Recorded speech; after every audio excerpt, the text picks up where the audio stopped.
मोदी जी कहते हैं महिलाओं का सशक्तिकरण, कहते हैं कि हमने 33% आरक्षण दे दिया महिलाओं को।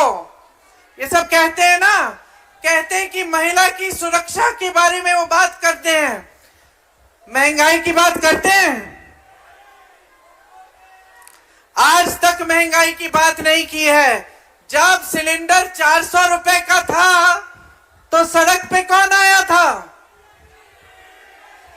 मोदी जी की मंत्री, पूरी भाजपा सड़क पे आई थी, सिलेंडर के पे बैठकर मीडिया से बातें की थी। आज सिलेंडर कितने का है? 1200 रुपए का सिलेंडर है और मोदी जी की बोलती एक लफ्ज नहीं निकल रहा है उनके मुंह से। महिलाओं की सशक्तिकरण की बात करते हैं बहनों। जब जब महिला पर अत्याचार होता है मोदी जी चुप रहते हैं, मुंह फेर लेते हैं अपना, या फिर जिसने अत्याचार किया है उसकी रक्षा करते हैं। हाथरस में ऐसा हुआ, उन्नाव में ऐसा हुआ, मणिपुर में ऐसा हुआ, कर्नाटक में तो मंच पे आ गए। जिसने अत्याचार किया था 200 महिलाओं के साथ, उनके साथ मंच पे आ गए और कहा कि इनके लिए वोट दोगे तो मोदी को वोट मिलेगा। आरक्षण की बात की, क्या हुआ? पता चला कि मोदी जी इवेंटबाजी में व्यस्त थे, उनको माला पहनाया जा रहा था, कहा जा रहा था कि आरक्षण किया है महिलाओं के लिए, लेकिन पता चला कि 10 सालों के लिए वो आरक्षण लागू नहीं होगा। बहनें, महंगाई से आप पिस रही हैं, इसका तो इलाज दे देते 10 सालों में। अगर आपकी सुरक्षा के लिए कुछ नहीं करना था, अब अगर आपको सशक्त करने के लिए कुछ नहीं करना था, आपको रोजगार नहीं दिलवाने थे, तो कम से कम महंगाई तो कम कर लेते। आज पेट्रोल और डीजल का दाम क्या है? आज आप जाती हैं दुकान, आटा, सब्जी, तेल, सब कुछ महंगा है। आपको फीस भरनी पड़ती है अपने बच्चों के लिए, मुश्किल होती है, घबराहट होती है। घर में कोई बीमार पड़ता है, घबराहट होती है कि किस तरह इलाज कराएंगे। बच्चा बड़ा हो रहा है, उसको शिक्षित करना है, ट्यूशन की फीस भरनी है, घबराहट होती है। कर्ज लेते हैं लोग, कर्ज में डूबते हैं। आज का किसान क्या कर रहा है? कमा नहीं पा रहा है। ये तीसरा मुद्दा है राष्ट्रीय, कि आज खेती से किसान कमा नहीं पा रहा है, उसकी कमाई खत्म हो गई है। हर खेती के सामान पर क्या डाला है मोदी जी ने? जीएसटी डाल दी है। हर सामान पर जीएसटी डाला है, ताकि हर सामान महंगा हो गया है। खाद समय पे नहीं मिलता, नुकसान होता है तो भुगतान नहीं मिलता, सब कुछ महंगा हो गया है। किसान कमा नहीं पा रहा है। किसान आत्महत्या करता है 1 लाख रुपए के लिए, 50,000 रुपए के लिए, 2 लाख रुपए के लिए, और मोदी जी माफ करते हैं किसके लोन? 22 खरबपतियों के 16 लाख करोड़ रुपए मोदी जी माफ करते हैं। देश के किसान के लिए 1 रुपया माफ नहीं करते मोदी जी।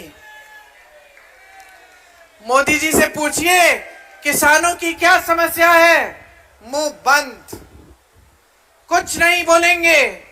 जानते हैं क्यों? क्योंकि 10 सालों में उन्होंने कष्ट नहीं किया है ये पता करने का कि किसानों का इस देश में क्या कष्ट है। 10 सालों में एक बार किसी किसान के साथ खेती में नहीं दिखे हैं ये पूछते हुए कि आपकी समस्या क्या है। आप ये जो बहा रहे हो अपना पसीना रोज रोज, ये जो मेहनत कर रहे हो, इससे जो तुम्हारी कमाई, आपकी कमाई खत्म हो रही है, इसके बारे में मोदी जी आपसे पूछते नहीं है। एक बार किसी गरीब के घर में नहीं जाते, किसी गरीब से नहीं पूछते कि तुम सुबह उठते हो, नौकरी ढूंढने जाते हो, तुम्हें दिहाड़ी कितनी मिलती है। मोदी जी को यह भी नहीं पता कि अगर 2-3 दिन की दिहाड़ी नहीं मिलती तो आज देश का जो श्रमिक है भूखा सोता है, उसके बच्चे भूखे सोते हैं। यह भी नहीं मालूम है मोदी जी को। चुनाव के प्रचार के लिए आते हैं, बेरोजगारी की बात नहीं करते, महंगाई की बात नहीं करते, किसानों की बात नहीं करते, महिलाओं की बात नहीं करते, श्रमिकों की बात नहीं करते, तो क्या बात करते हैं भाई और बहनों? सुना है आपने? हिंदू मुसलमान। तो कितने चुनाव जिताएंगे आप इनको इस विषय पे? 2 जिता दिए। पहला चुनाव जिताया, इसी विषय पे जिताया, लेकिन ऊपर से मोदी जी कह रहे थे कि 15 लाख मिल जाएंगे, आपके खाते में पैसे आ जाएंगे, काला धन देश में आ जाएगा, ये मोदी कहते थे ना, मोदी जी। और मोदी जी क्या कहते थे कि हम 2 करोड़ रोजगार दिलवाएंगे। ये 10 साल पहले की बात कर रही हूं भाई और बहनों। और मोदी जी क्या कहते थे? क्या कहते थे? कि किसानों की आमदनी दुगनी होगी। कहते थे कि नहीं कहते थे? आपने सुन ली बात। ऊपर से आपको धर्म की बातें बता दी, आपने फिर से चुनाव जिता दिया। लेकिन उन 5 सालों में आपने ना अपने खातों में पैसे देखे, ना अपने रोजगार देखे, और ना किसानों की आय दुगनी हुई। चलिए फिर से आपने जिता दिया हिंदू मुसलमान पे। 5 साल और बीत गए। अब मोदी जी कहने लगे सबका विकास, सबका साथ, सबका विकास। विकास हुआ आपका? किसका विकास हुआ? मोदी जी के खरबपति मित्रों का विकास हुआ। और एक और बात बता देती हूं, आपका विकास नहीं हुआ, आपकी तरक्की नहीं हुई, लेकिन भाजपा दुनिया की सबसे अमीर पार्टी बन गई इन 5 सालों में। समझ रहे हैं? तो 2 चुनाव तो आपने हिंदू मुसलमान पे इनको जिता दिया। ऊपर से जो बड़ी बड़ी बातें की इन्होंने, वो खुद ही भूल गए। आप तो भूल ही गए, वो तो खुद ही भूल गए, है कि नहीं? अब तीसरा चुनाव आया है भाई और बहनों, क्या मन बनाया है?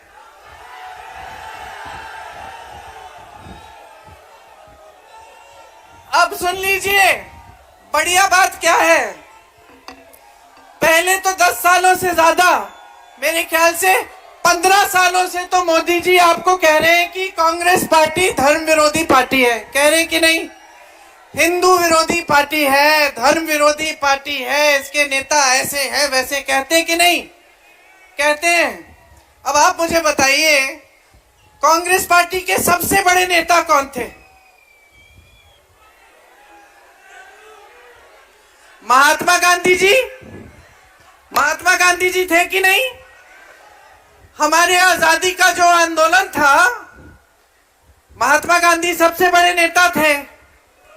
वो आंदोलन किसकी सीख पे चला? भगवत गीता की सीख पे, सत्य और अहिंसा के आधार पर।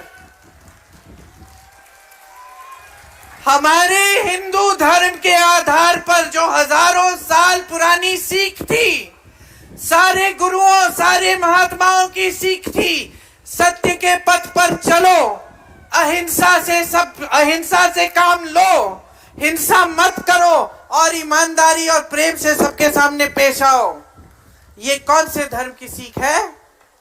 ये हमारे हिंदू धर्म की हजारों साल पुरानी सीख है। इसी के आधार पर हमारा पूरा स्वतंत्रता आंदोलन चला। महात्मा गांधी जी को जब नथुराम गोडसे जी ने गोली मारी, तो महात्मा गांधी जी के मुंह से कौन से शब्द निकले? बोलिए फिर से बोलिए। हे राम, हे राम, हे राम। और याद रखिए कि वो गोली चलाने वाले कौन थे।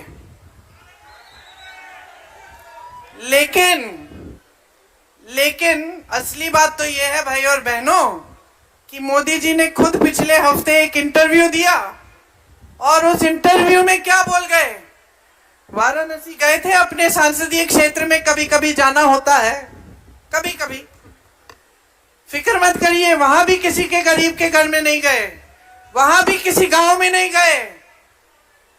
हाँ, फोटो खिंचवाने अच्छी साफ सुथरी जगह में गए हैं, जहां बाकी लोग नहीं घुस पाए। साफ सुथरी जगह में इंटरव्यू देने गए। क्या बोला मोदी जी ने? मोदी जी ने ये बहुत अनोखी बात बोली कि अगर मैं हिंदू मुसलमान करता तो मैं प्रधानमंत्री पद के लायक नहीं होता। ये मोदी जी ने बात कही है। आपने तो 2 चुनाव में इसी आधार पर वोट डाल दिया मोदी जी को। अब मोदी जी 10 साल बाद खंडन कर रहे हैं कि भाई ये मेरी विचारधारा ही नहीं है, ये मेरी राजनीति ही नहीं है, ये मेरी नीतियां ही नहीं है। खुद खंडन कर डाला। अरे खुद अपने मुंह से कह डाले कि मैं प्रधानमंत्री बनने के लायक ही नहीं हूं, अपने मुंह से कह डाले। और सुनिए भाई और बहनों, कहानी खत्म नहीं हुई है। अगले दिन मोदी जी प्रचार के लिए निकले। अगले दिन क्या कहते हैं? हिंदू मुसलमान, हिंदू मुसलमान, हिंदू मुसलमान। तो देख लीजिए, मैंने आपसे पूछा कि मोदी जी से के मुंह से क्या लफ्ज निकलते हैं, आपने कहा हिंदू मुसलमान। ठीक है, तो इसको मैंने आपको ये बात समझा दी। दूसरी बात क्या निकलती है मोदी जी के मुंह से आजकल? कि सावधान रहिए, ये कांग्रेस पार्टी का जो घोषणा पत्र है ये बहुत खतरनाक है। इसमें ऐसी ऐसी चीजें लिखी हैं कि कांग्रेस पार्टी एक एक्सरे की मशीन लेकर आपके घरों में घुसेगी और उस एक्सरे मशीन से आपके मंगलसूत्र ढूंढेगी और उनको चुरा लेगी। ये हमारे देश के परम आदरणीय प्रधानमंत्री श्री नरेंद्र मोदी जी अपने मुंह से बातें कह रहे हैं। अब मैं आपसे पूछना चाहती हूं कि कोई ऐसी एक्सरे मशीन है जो मंगलसूत्र ढूंढ के निकालती है? इस दुनिया में है? ऐसी बनी है कोई एक्सरे की मशीन? फिर मोदी जी कहीं और गए, गुजरात, और वहां एक और बात बोल गए कि सावधान रहिए, अगर आपके 2 घर हैं तो कांग्रेस पार्टी एक घर छीन लेगी। अगर आपकी 2 गाड़ियां हैं तो कांग्रेस पार्टी के नेता आकर एक गाड़ी छीन लेंगे। और अगर आपकी 2 भैंसे हैं, किसकी भैंस है? यहां किसी की भैंस है तो पकड़ लो, क्योंकि मैं आ गई हूं। उन्होंने कहा कि अगर किसी की 2 भैंसे हैं तो कांग्रेस पार्टी के नेता आकर एक भैंस चुरा लेंगे। अब बताइए, देश की जनता जूझ रही है, किसान कमा नहीं पा रहा है, नौजवान रोजगार नहीं पा रहा है, महंगाई से मेरी बहन परेशान है, रो रही है, गैस का सिलेंडर क्या कुछ नहीं मिल रहा है। और मोदी जी चुनावी मंच पर आकर भैंस, मंगलसूत्र चुराने वाली बातें, हिंदू मुसलमान की बातें कर रहे हैं। ये हमारे देश के प्रधानमंत्री जी हैं जिन्होंने कल बिहार में ऐसा बयान दे डाला कि हम लोगों को, जो उनके विरोधी हैं, हमें शर्म आई। हमें शर्म आई कि हमारे देश के प्रधानमंत्री ऐसी ऐसी बातें कर रहे हैं। क्या बोला? हाँ, ये मैं नहीं बोलूंगी, लेकिन आप जानते हैं कि क्या बोला। आप जानते हैं कि क्या बोला। और हम हंसी मजाक कर रहे हैं, लेकिन कितनी गंभीर बात है। इस पद को किस किसने संभाला? जवाहरलाल नेहरू, इंदिरा गांधी जैसी शहीद, लाल बहादुर शास्त्री, मनमोहन सिंह जी, जिन्होंने इस देश की अर्थव्यवस्था को एकदम पूरी तरह से सक्षम बनाया, राजीव गांधी जी जो इस देश के लिए शहीद हुए। मैं तो कहती हूं कि कोई भी प्रधानमंत्री रहा हो, किसी भी पार्टी का रहा हो, किसी ने इस पद की गरिमा, इस पद की मर्यादा को इस तरह नहीं तोड़ा। किसी ने इतनी स्तरहीन बातें नहीं की जिस तरह से आज की जा रही हैं। और दुख की बात पता है क्या? सबसे बड़ी दुख की बात यह है कि हम सब देशवासी हैं, हम सब के प्रतिनिधि हैं मोदी जी। चाहे हम उनको वोट दें ना दें, चाहे हम कांग्रेस के हों, कहीं के हों, मोदी जी हम सब के प्रतिनिधि इसलिए हैं क्योंकि हमारे प्रधानमंत्री हैं। हमारी समाज की एक गरिमा है, हमारे देश की एक बहुत पुरानी परंपरा है, हमारे धर्म ने सिखाई, सभी धर्मों ने सिखाई, जितने भी धर्म हमारे देश में हैं सभी ने सिखाए एक बोलने का तरीका होता है, एक आंखों की शर्म होती है, लेकिन मोदी जी किसी चीज की परवाह न करते हुए सिर्फ सत्ता के लिए कुछ भी करने को राजी हो गए हैं। और हम सब देशवासी हैं, हम सब देखकर चौंक रहे हैं कि कितना स्तर गिराएंगे, इस पद की कितना स्तर गिराएंगे। ये उचित नहीं है बहनों और भाइयों। जो इन्होंने 10 सालों में किया है हमारे देश में, ये सही नहीं है भाइयों और बहनों। हमारे लोकतंत्र को हर तरह से कमजोर किया है। जहां आपने प्रदेश की सरकार बनाई जो भाजपा की नहीं थी, वहां पैसे खिला खिला के, घूस दे देकर विधायकों को खरीद के सरकार बदलवाई। खुलेआम किया ये काम, मीडिया ने वाह वाह किया उनका, जनता देखती रही। जनता ने चुना किसी को तो था, सरकार आई किसी और की। मोदी जी को शर्म नहीं आई कि लोकतंत्र का इस तरह से उल्लंघन हो रहा है। न्यायपालिकाओं को कमजोर करने का काम किया, दबाव डाला जजों पर, न्यायाधीशों पर। शर्म नहीं आई उनको। ये मीडिया के मेरे सारे दोस्त यहाँ हैं, खरबपतियों ने सारे मीडिया के चैनल खरीद लिए।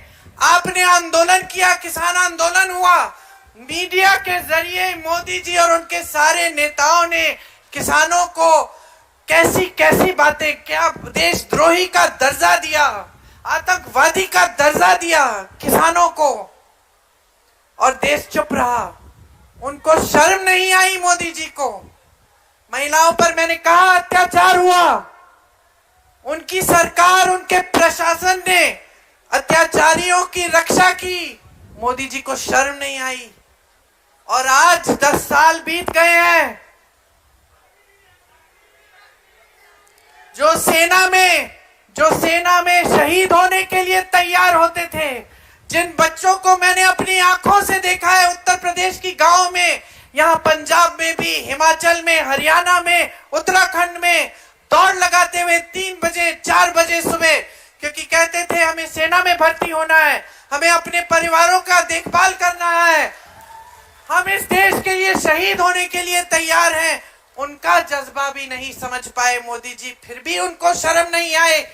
वो अग्निवीर जैसी स्कीम लाए कि 4 साल सेना में भर्ती हो, वापस घर आओ और फिर से बेरोजगार हो, और अगर शहीद हो जाओगे इस देश के लिए तो शहीद का दर्जा भी नहीं मिलेगा, आपके माँ बाप को पेंशन भी नहीं मिलेगा शहादत का।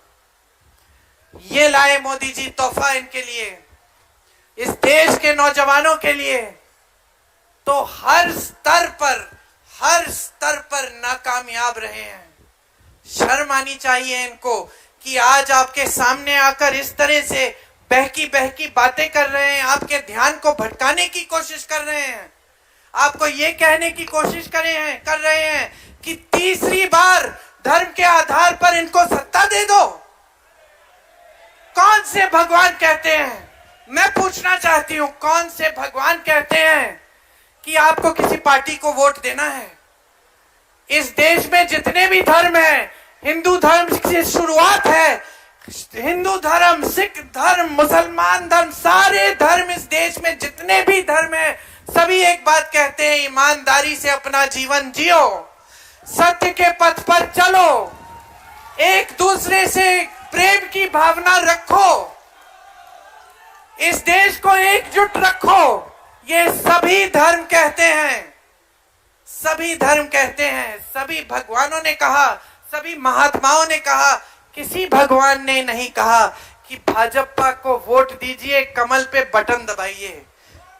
और आज अगर भगवान आपके सामने उतर जाते, तो किसी भी धर्म के भगवान होते तो वो यही कहते कि अपनी सच्चाई पर उतरो, जागरूक बनो, इस देश की जनता हो, ये देश तुम्हारा है, इस धरती में तुम्हारा खून है, तुम्हारा पसीना है, तुम्हारे पूर्वजों की शहादत है, जागो।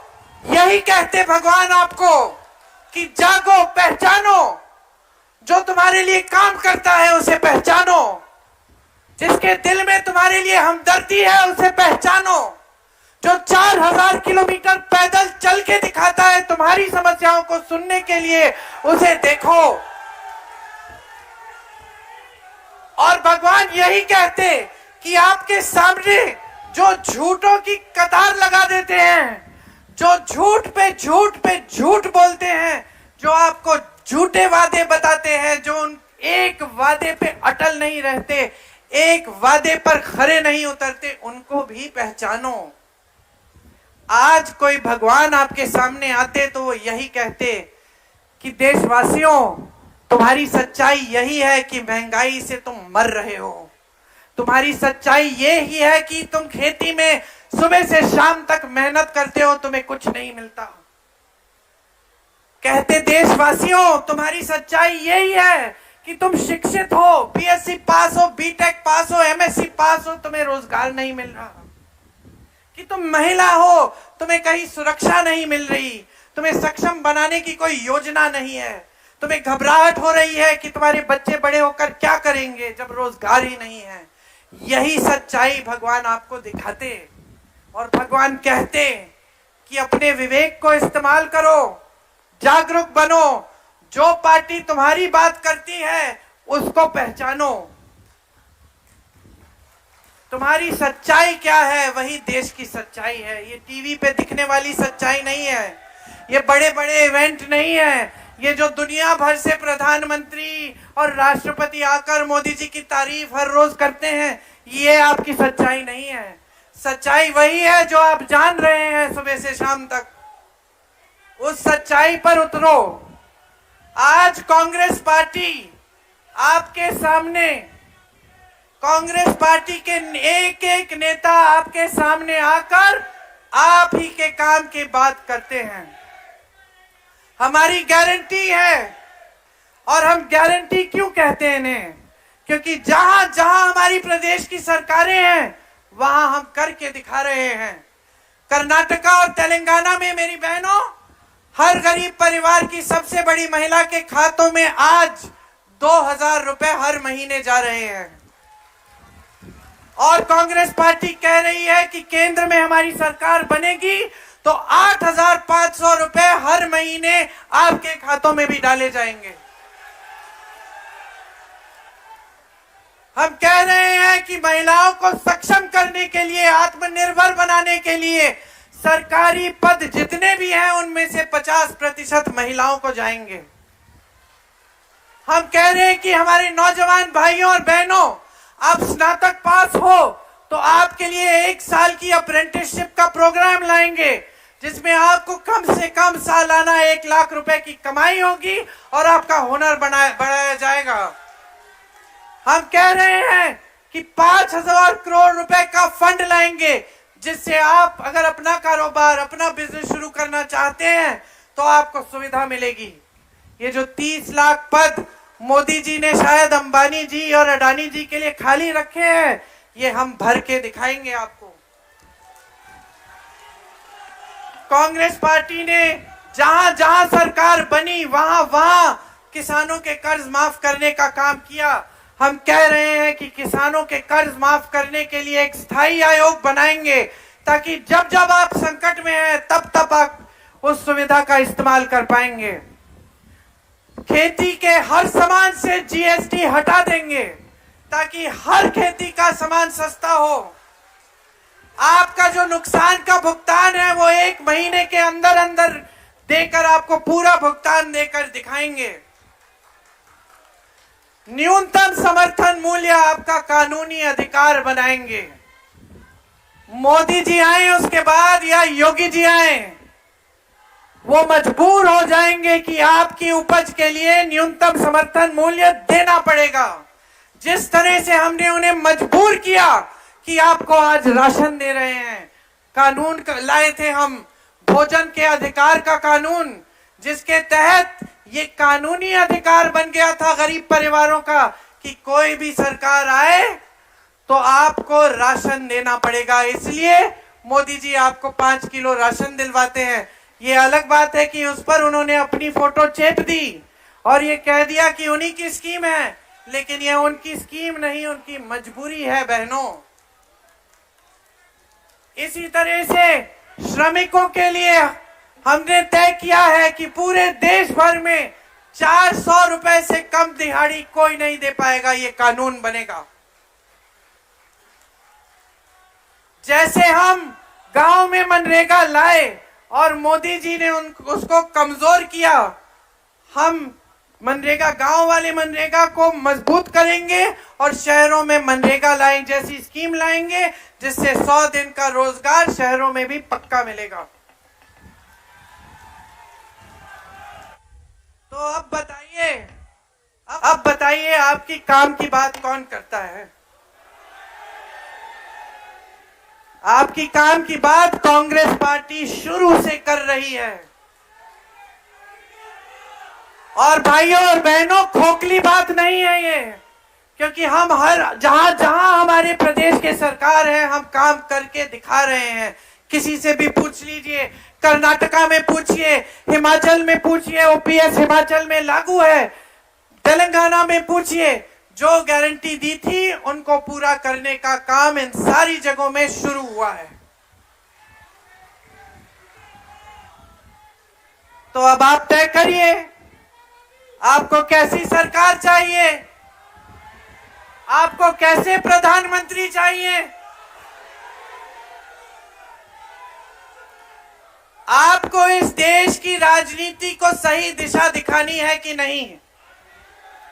चंडीगढ़ से आप संदेश भेजेंगे कि नहीं? पूरे देश भर में संदेश जाना चाहिए कि हमें एक सच्ची राजनीति वापस चाहिए। हम इन झूठों से ऊब चुके हैं, नहीं चाहिए हमें इस तरह की राजनीति जहां नेता इतने चमकते हैं सितारों की तरह और हमें बड़े बड़े मंचों पे दिखते हैं, दूर दूर से रोड शो करने आते हैं, यूं हाथ हिलाते हैं और जनता वहां है और नेता वहां है। नहीं चाहिए बहनों और भाइयों, नहीं चाहिए। जो नेता आपसे कहते हैं कि संविधान बदलना चाहते हैं, कि आपके अधिकारों को कमजोर करना चाहते हैं, कि आपके आरक्षणों को कमजोर करना चाहते हैं, निकाल दीजिए इनको। इन्होंने आपको दिल्ली जाने से रोका जब किसान आंदोलन था, अब आप इनको दिल्ली से निकाल दीजिए। बहुत हो गया है बहनों और भाइयों, बहुत देख लिया है, बहुत सह लिया है आपने। याद रखिए कि ये जो धर्म की राजनीति है ना, इससे फायदा सिर्फ नेताओं का होता है। इससे सत्ता नेताओं को आसानी से मिलती है, इससे जवाबदेही घटती है, इससे नेता के दिल में ये बात आ जाती है कि भाई मैं काम करूं ना करूं, 5 साल बाद धर्म की बात कर लूंगा, वोट मिल जाएगा। ये बहुत बुरी आदत है, ये आदत ठीक कराओ। ये आदत आपने पिछले 10 सालों से डाल दी है, इस आदत को ठीक कराओ। बच्चे को गलत आदत लग जाती है, आप टोकते हो, नेताओं को टोकना सीखो। इस चुनाव में नरेंद्र मोदी जी और भाजपा को हराकर कांग्रेस पार्टी को भारी बहुमत से जिताओ और अपने